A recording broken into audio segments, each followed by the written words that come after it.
જય દ્વારકાધીશ, જય ગૌ માતા. સ્વાગત છે તમારું મારા નવા વ્લોગમાં. તો અત્યારે જો મસ્ત મજાની સવાર પડી ગઈ છે અને અમારે 2 દિવસથી સતત વરસાદ શરૂ હતો અને વરસાદે ધબડા સટી બોલાવી દીધી છે. અને અત્યારમાં જો સવારમાં આપણી ગાયો ભેંસો ચારો ખાય છે. તો આપડે આ બીજી વખત નીણ કરી છે. હવારે પણ હૂકી જ નાખી હતી ને પાછી ફરીને હૂકી નાખી દીધી છે. અને અત્યારે લીલો ચારો નાખી છે પણ લીલો ચારો હાવ ઓછો ખાય છે, બધી ઓગસ્ટ કાઢી નાખે છે. કારણ કે વરસાદના ઠર્યા હોય માલ તો અત્યારે એને લીલું ખાવું ગમે નહી. તો જો બધા હુક્કો ચારો ખાય છે. અને મસ્ત જો વાસીદાને એવું બધું કામ આપડે થઈ ગયું છે. તો હવે આપડે ગાયો ભેંસોને ઘાસચારો નાખવાનું અને વાસીદા પાણી કરવાનું એવું બધું કામકાજ તો થઈ ગયું છે. પણ આજે બધાને ખાવી છે દાળ ઢોકળી. તો આપડે સવારમાં દાળ બાફા મૂકી દીધી હતી. તો હવે ઘરે જઈને જોઈ કે ચડી કે નહી. તો આજે બધાને દાળ ઢોકળી ખાવાનું મન થયું છે વરસાદનું, તો આપડે એમને બનાવી દઈ દાળ ઢોકળી. અને તમારા વિસ્તારમાં વરસાદ કેવોક છે એ અમને કોમેન્ટ કરીને જણાવજો. તો આપડે હવે દાળ ઢોકળી મસ્ત મજાનો વઘાર કરી નાખ્યો છે દાળ ઢોકળીનો. તો જો મસ્ત થઈ ગઈ છે હવે. અને લીંબુ અને ગોળ નાખી અને મસ્ત બનાવી નાખી છે. તો આ બધા છોકરાઓને જો અમારે દાળ ઢોકળી બહુ પ્રિય છે. તો મોક્ષાબેને તો ચાલુ કરી દીધું જો ગરમા ગરમ. તો જો કાલ વરસાદ ફૂલ વરસ્યો તો જો ઘર પણ ભીનું ભીનું થઈ ગયું છે. અને હવે આપડે ખાઈ લઈ દાળ ઢોકળી.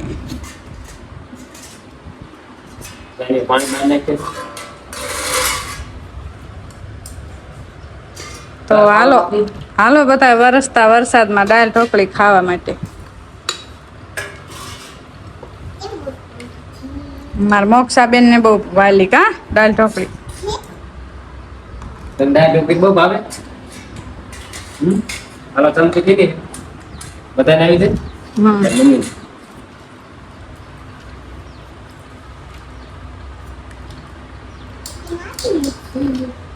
એ મોક્ષા તું ઢોળતી બટું. હવે પછી ખડંબોરવા જઈશું ખરાડ રે તો. હા ખરાડ જવાનું હોય. મગફળીમાં ખડંબોળવા જઈશું પછી તો આપણે. હાલો તો હવે દાળ ઢોકળી ખાઈ લઈ. તો અમારી જો ભેંસ એક ગાભણ છે અને 2 ગાયું છે. તો ગાયોને ખવડાવવા માટે જવનું ભડકું લઈ લીધું છે. ગાયું ભેંસોને ખવડાવવા માટે તો એમાં ગોળ નાખી દઈ થોડો તરણેને. તો અમે રોજ ખવડાવી છે તો એકાદા મહિનો ખવડાવવાનું છે. ઘઉંનું ભડકું, ગોળ અને ઘી. તો એક ભેંસ ને અમારે વિહાવાની 2 મહિનાની વાર છે, 1.5 મહિનાની. અને ગાય ને તો જે વાર છે 5 મહિના થયા છે. તો આપડે ઘી નાખી દઈ આમાં. તો બંસી વાસળી છે ને ઓછો ખોરાક લેશે તો એના માટે આ ઘી ખવડાવી તો એનો ખોરાક પણ વધી જાય. મિક્સ કરીને પાણી નાખીને પછી મેકી દઈ.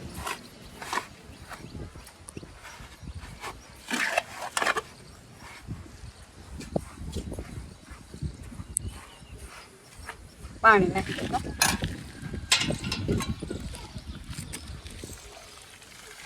તો ભેંસ છે ને એ અમારે 8 મહિના ગાભણ છે અને ગાયું 2 5 મહિના.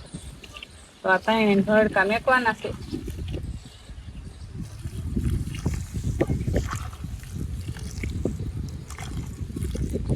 તો ખોરાક પણ આવા લીલાડાનો પૂરતો લઈ શકે એટલા માટે આ ભડકું ને એવું ખવડાવવું જરૂરી છે ગાભણ માલને.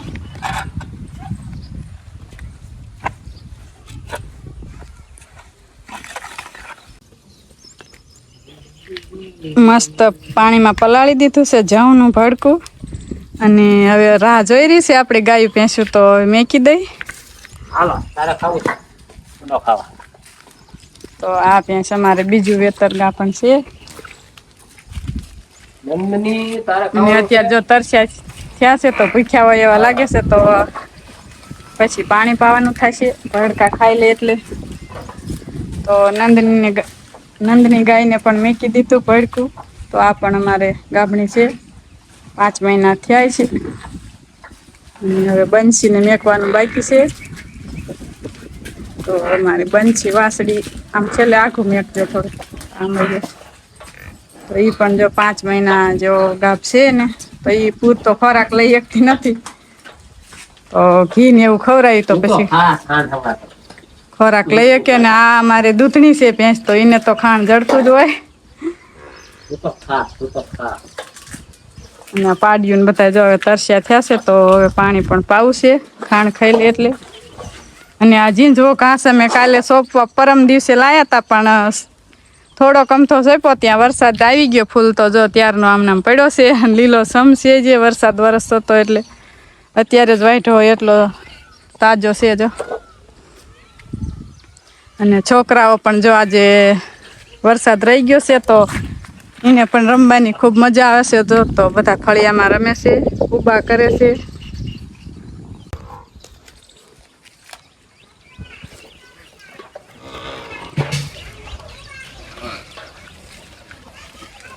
તારે ભૂ પીવું છે હે નંદુ પછી તારે ભૂ પીવું છે. તો અમારી નંદની ગાય પણ તરસી થઈ ગઈ છે. અને આજે તો વરાપ જેવું લાગે છે પણ હજી આગાહી તો છે. હવે રહી જાય તો સારું ને હવે વરસાદ થાય તો ખેડૂતોને નુકસાન જ છે. તો ઘણો બધો વરસાદ આવી ગયો છે અને હવે બાસ રહી જાય તો સારું.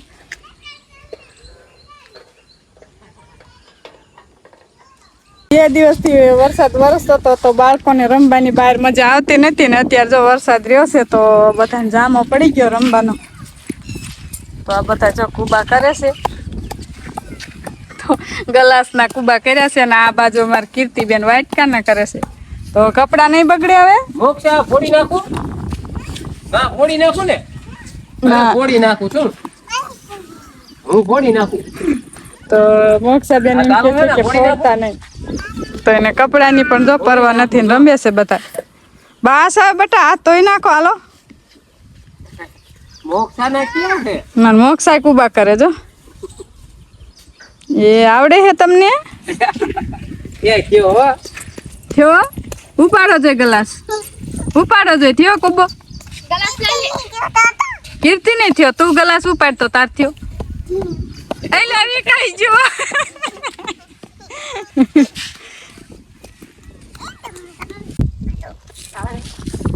તો અત્યારે સવારના 11 વાગી ગયા છે અને જો નિશાળિયા અમારે બધા તૈયાર થઈ ગયા છે. તો જોઈના ઝવેરા પણ મસ્ત છે ઉગી ગયા છે અને આ વર્ષે ઝવેરા બહુ સારા થયા છે. તો મારા મોક્ષાબેન એક ઝવેરા લઈને ઊભા છે અને હવે જવાનું છે નિશાળે. તો અમારે જાનવીબેન મોડાકત રહ્યા નથી કે મારે ભણવામાં રજા પડે 3-4 દિવસ 5 દિવસ એટલે મારે મોડાકત નથી રહેવું. તો ઝવેરા તો વાયા હતા પણ મોડાકત રહ્યા નથી અને હવે જાય છે એના પપ્પા મેકવા. હાલો તો જાઓ વાટે ગારો હોય છે બહુ હરખા બેજો ઝવેરા મેકી દો હરખા બેજો. મોક્ષાબેન ને જવું છે જો.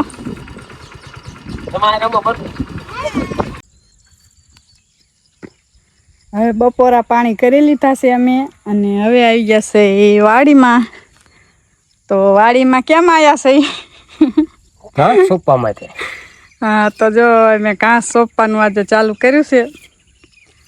તો આ ઝીંઝવો ઘાસ છે એ સોંપવાનું છે તો આવી રીતે જો કટિંગ કરી લીધું છે ને આવી રીતે કાતળિયું સોંપતા જઈશે. તો આનું બિયારણ આવતું નથી એટલે આપણે આવી રીતે સોંપવું જ પડે છે. તો હજી જો આ બધું સોંપવાનું છે પણ સોંપાય એટલું સોંપશું આજે તો. અને પછી આપણે માણસો બોલાવી અને બધું સોંપવાનું જ છે. આ 1.5-2 વીઘા જેવું છે એ સોંપવાનું જ છે બધું. તો હાલો આપણે સોંપવા માંડી નકર આપણી સાઈડ રહી જશે વાંય.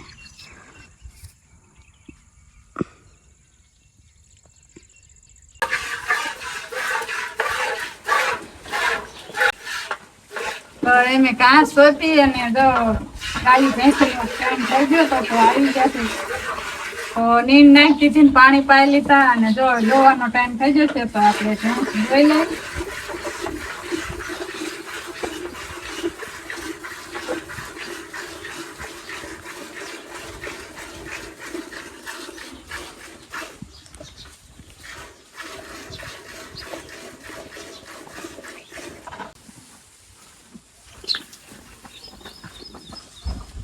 તો આપણે ભેંસનું મિલ્કિંગ કરી લીધું છે અને બધાને જો ચારો નાખી દીધો છે, હુકી કડબ નાખી દીધી બધાને. તો સરસ મજાના બધા જો લાઈનમાં ખાય છે અને ઝરમર વરસાદ પણ શરૂ થઈ ગયો છે.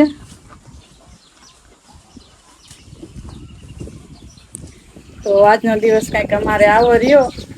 તો આ સાથે આજનો વ્લોગ અહીંયા પૂરો કરશું. તો અમારા વિડીયો તમને જોવા ગમતા હોય તો લાઈક કરજો, શેર કરજો અને સબસ્ક્રાઈબ કરવાનું ભૂલતા નહીં. તો મળશું એક નવા વ્લોગમાં. તો ત્યાં સુધી બધાને જય દ્વારકાધીશ.